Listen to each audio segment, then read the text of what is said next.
If you want to install Linux on your computer, or simply try it without wiping your computer's storage drive, you can use a free application called Etcher to create a self-booting USB flash drive that has whatever version of Linux that you would like to try. Before we start, it's worth noting that you will need a blank USB flash drive that's 8 GB or higher and a computer in order to run Etcher. We also recommend that you use a USB drive that's 3.1 or higher, as this will support faster data transfer speeds, which should make the version of Linux you've installed onto the flash drive load faster. Finally, before we take a look at the Etcher software, it's worth noting that while Linux can be installed on most computers, the exception tends to be computers that use RISC processors, which include most models of Apple Macintosh computers that are using Apple Silicon hardware. The first thing we're going to do is download a free-to-use application called Etcher, which is made by a company called Balena.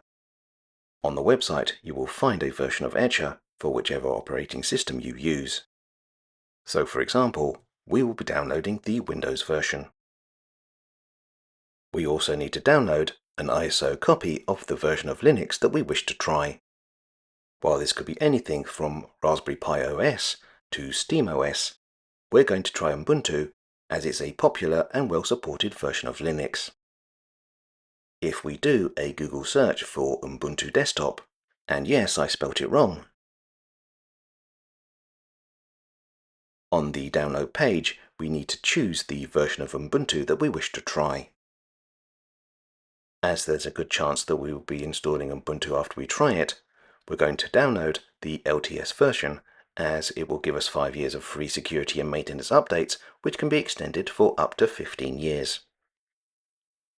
After clicking download, we just need to wait for the Ubuntu ISO file to be downloaded to our computer. An ISO file, or as it's sometimes called an image, is basically just a complete physical copy of an optical disc like a CD, DVD or Blu-ray, which has been converted into a single file. So once our ISO image is downloaded, we're going to use Etcher to make our USB flash drive self-bootable and then copy the ISO to the flash drive. With everything now downloaded, we can close our browser and navigate to Downloads so that we can install Etcher onto our computer. It's interesting that when we installed Etcher, we were not prompted by Windows User Account Control, and it seems once Etcher has been installed, it will auto-run.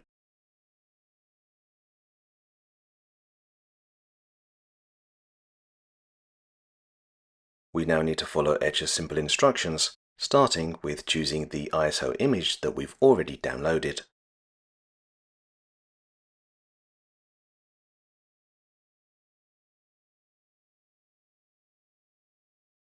Next, we need to select a target, which will be our USB flash drive.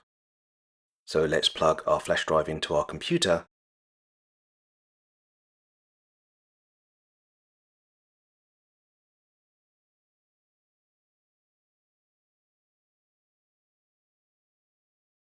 and choose Target so that we can tick the flash drive that we wish to use. After selecting a target, we can finally click on Flash, where because we're using Windows, we're presented with Windows User Account Control, so we'll need to enter the password to our computer's administrator's account. We now need to wait for Etcher to build our new Ubuntu self-building USB flash drive, which on our computer took around 10 minutes to complete. During this process, the USB flash drive will first be wiped, then rebuilt so that it becomes bootable. The Linux ISO image that we downloaded will then be copied to the USB flash drive. It's worth noting that at the end of the process, Windows and Mac OS will not by default recognize the file format of our Ubuntu USB flash drive, so our computer will ask to perform a format. So when you reach this stage, you need to click Cancel, and then when you receive a message that location is not available, choose OK.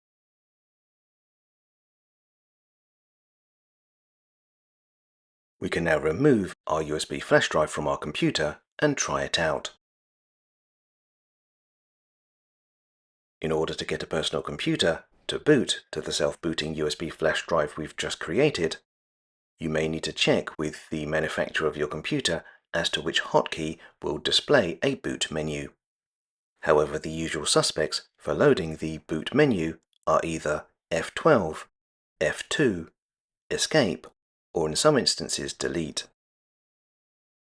On this computer, the boot menu can be loaded by using F12. So with our computer powered down, if we plug in our USB flash drive and then power up our computer, by repeatedly pressing F12, we will display the boot menu. As we were unable to capture our laptop's boot menu, we're going to show you the boot menu and the Ubuntu loading sequence captured from a desktop computer.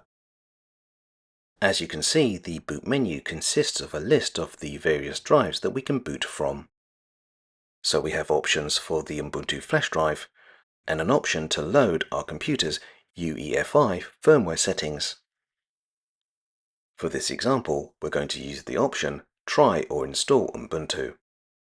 Ubuntu will now load from the USB flash drive. As we simply want to try Ubuntu without installing it onto our computer, when we are presented with the Welcome to Ubuntu panel, if we close the Welcome panel, because Ubuntu is already running on our USB flash drive, it does not affect any pre-existing operating systems we might have installed on our computer.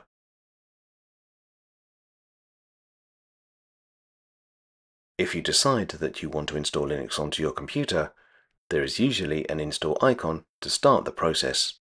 However, be warned that this will wipe the storage drive on your computer, so make sure that you have a backup of any data stored on your computer before you start the install process. If you decide that you don't want to install Linux and want to stick with the operating system that you're currently using, in order to avoid potentially corrupting the USB flash drive, you need to correctly power down Linux. On Ubuntu, if you click in the top right-hand corner of your screen, you will be presented with a simple control panel that includes a power icon. By clicking the power icon, we are shown a drop-down menu which includes the option to restart or power down our computer.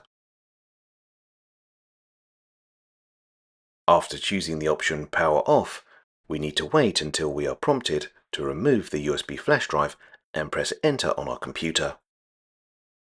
Following the on-screen instructions and removing the USB flash drive, then pressing Enter on our keyboard, our computer will switch itself off. However, the next time that we boot it, it will automatically revert to loading the operating system on our computer's main storage drive.